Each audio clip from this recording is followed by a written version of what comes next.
রোজার মাসে কাজ কম ইবাদত বেশি। আমার সারাদিন কেমন কাটলো আর তোমাদের সাথে নিয়ে একটা পার্সেল আনবক্সিং করব। হ্যালো এভরিওয়ান, আসসালামু আলাইকুম। ঘুম থেকে উঠেই আগে শাওয়ার নিয়ে নিয়েছি, তারপরে নামাজটা সেরে নিলাম। আর রোজার দিনে আমি একটু দেরিতেই ঘুম থেকে উঠি, কারণ সেহেরি খাওয়ার পর একটু নামাজ পড়ে ইবাদত বন্দিগি করে বেশ টাইম নিয়ে একটু ঘুমানো হয়। কারণ যেহেতু ঘুমাতে ঘুমাতে ভোর হয়ে যায়, সেই জন্য একটু আয়েশ করেই দিনের বেলা ঘুমিয়ে নিয়েছি। আর দিনের বেলা রোজার দিনে কিন্তু রান্না বান্না থাকে না, তাই আমি একটু লেট করেই ঘুম থেকে উঠি। আর ঘুম থেকে উঠেই প্রথমে ফ্রেশ হয়ে নিয়েছি। ফ্রেশ হলে না একটু শরীরটাও হালকা লাগে আর ভালো লাগে, মাইন্ডও ফ্রেশ থাকে। তারপর টুকটাক ঘরে একটু কাজ করে নিলাম। আর এই তো ঘরটাকে একটু গুছিয়ে নিলাম। আমার বাসাটা না একদমই রাস্তার পাশে, সেই জন্য প্রচুর ধুলা আসে প্রত্যেক দিনই। এই ধুলাগুলো পরিষ্কার না করলে একদমই জমে যায়। তো টুকটাক প্রতিদিন ঝাড়া দিয়ে নেই, মোছা দিয়ে নেই। চলো তোমাদের সাথে একটা পার্সেল আনবক্সিং করি। এটা আমি সেই মাসের শুরুতে কিনেছি, তবে আনবক্স করব করে আর করাই হচ্ছিল না। তো ভাবলাম যে না, আজকে এটা বের করেই ফেলবো।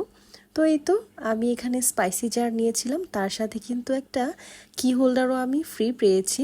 আর এটা হচ্ছে নকশি হোম ডেকোর পেজ থেকে এনেছি আমি। এর আগে নকশি হোম ডেকোর পেজের ওপেনিংয়ের একটা ব্লগ শেয়ার করেছিলাম, তোমাদের মনে আছে? তো তখনই এটা কিনেছিলাম, তবে আজকাল করে করে একদমই আনবক্সিং করা হচ্ছিল না। তো ফাইনালি আজকে করেই ফেললাম। আর এটা আনবক্সিং করতে যেয়ে আমার বেশ কষ্টই হয়ে গিয়েছে। খুব সুন্দর করে ওরা প্যাকেজিং করে দিয়েছে, তবে এই প্যাকেজিং খুলতে যেয়ে আমার 12টা বেজে গেছে।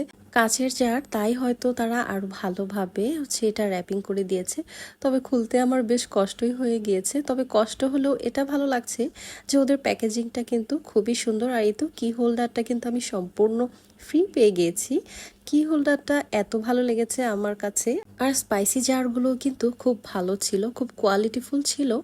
জারগুলো সবগুলোই খুব মজবুত ছিল, সাথে এয়ারটাইট হোল্ডার ছিল, যেটা একদমই বাতাস কিছু ঢুকতেও পারবে না, বের হবেও না। এটা আমার কাছে ভালো লেগেছে। তো সবগুলো আমি একে একে খুলে নিচ্ছিলাম। আর এই জারগুলোতে না আপনি সব ধরনের জিনিসই রাখতে পারবেন, স্পাইসি অথবা সুইট যে কোনো টাইপের জিনিসই এগুলোতে খুব সুন্দর করে রাখা যাবে। আবার যারা আচার প্রেমী তারা কিন্তু আচারও সুন্দরভাবে রাখতে পারবেন। আমি এগুলোতে কি কি অর্গানাইজ করব সেটা আপনাদের সাথে শেয়ার করব নেক্সট ব্লগে। তারপর ইফতার করে নিলাম। আর এই তো ছিল আজকের ভিডিও। কেমন লাগলো অবশ্যই জানাবেন, আর ভালো লাগলে কিন্তু অবশ্যই শেয়ার করে দিবেন। যারা নতুন আছেন আমার পেজে অবশ্যই ফলো দিয়ে থাকবেন।